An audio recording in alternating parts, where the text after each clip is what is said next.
recapping the foundations that we talked about. All disease is an imbalance of energy. Everything's connected. Body needs to be treated as a whole. We can't just look at one little bit and solving the root cause. So let's talk about together looking at your treating the body as a whole and solving the root cause. So can you visualize a house, maybe a 2-story house or an apartment building, and there's a plumbing problem on the 2nd floor, and you try and fix that plumbing problem and it doesn't.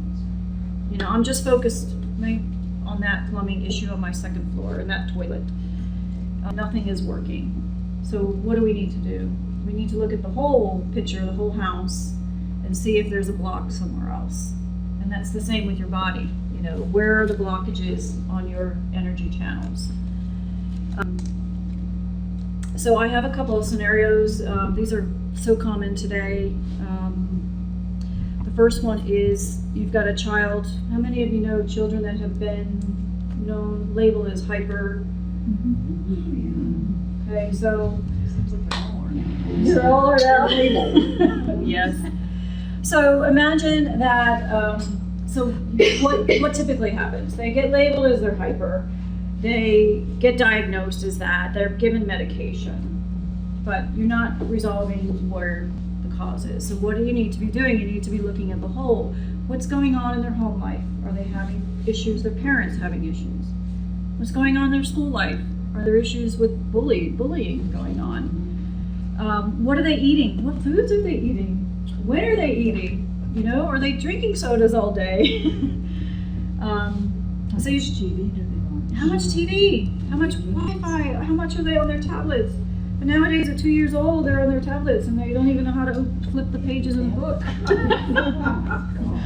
Right? So it's like, oh. So you have to look at the whole picture. I mean, that's just a simple example, but we tend not to do it. We say, okay, you're hypertensive, ADHD, and here's some medication for it. Oh, and by the way, you need to take this medication for the rest of your life. And you haven't, what happens? You don't address the root cause, but what happens to that child now? Probably self-esteem issues, you know, maybe physical, but they've got this stigma in their head that I'm hypertensive, and it's a label and it sticks with them. There is a doctor, I don't remember his name, but this stuck with me. He kind of went against the grain, and he says, I don't believe any of my patients should be diagnosed with a label. He says, because what happens is they take that and they kind of hang on to it, and that defines them. So that diagnosis is for their medical insurance, prescriptions, you know, so we don't need to know necessarily.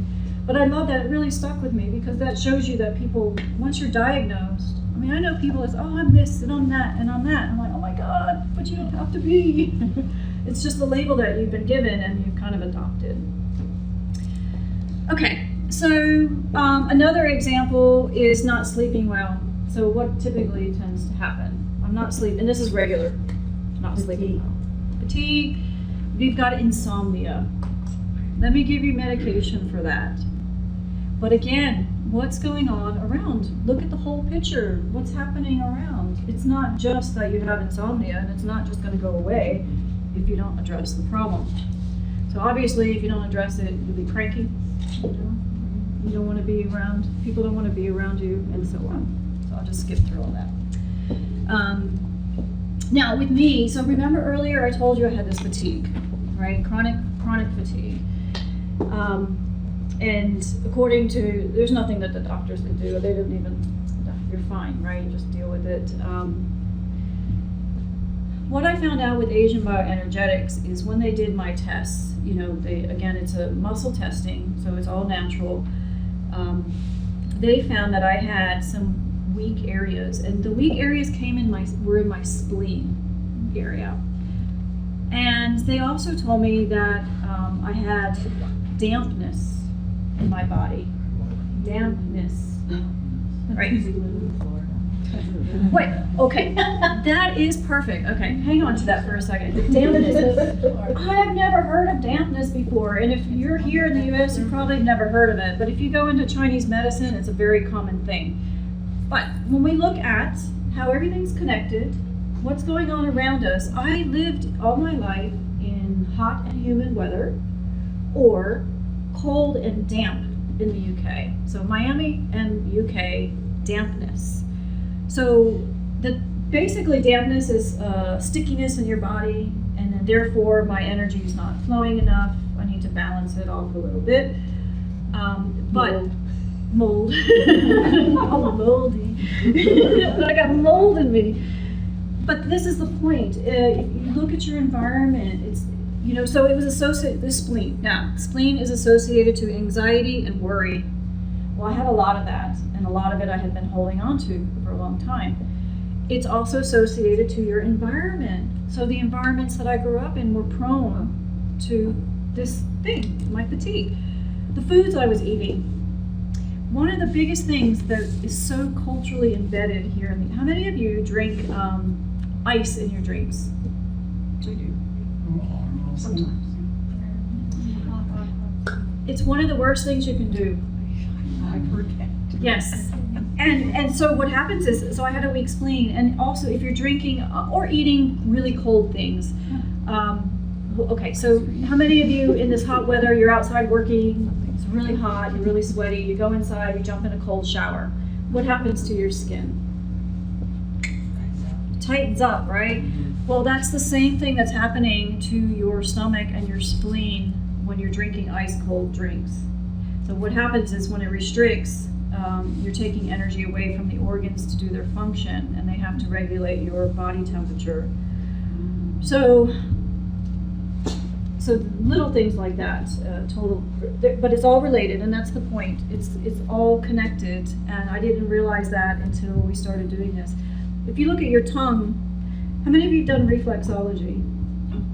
Okay. I haven't done. Okay, so you probably know in the bottom of your feet you also have your organs. But also on your tongue, your major organs are on your tongue. And one of the things that she did for me, she says, let me see your tongue. And do you know, first of all, how many of you ever look at your tongue, like stick it out in the mirror? Really? With the mirror? Oh, wow. That's so unusual. Good for you. Well, it's amazing what you're going to see if you look at people's tongues. The color, the film on their tongues, and that's an indication of the health of their body and the organs and the energy lines. So mine had actually teeth marks on the side of my tongue. They actually had teeth marks. They probably still do. I haven't looked in a couple of months. But that is the indication of a weak spleen as well. So just another little thing to show you how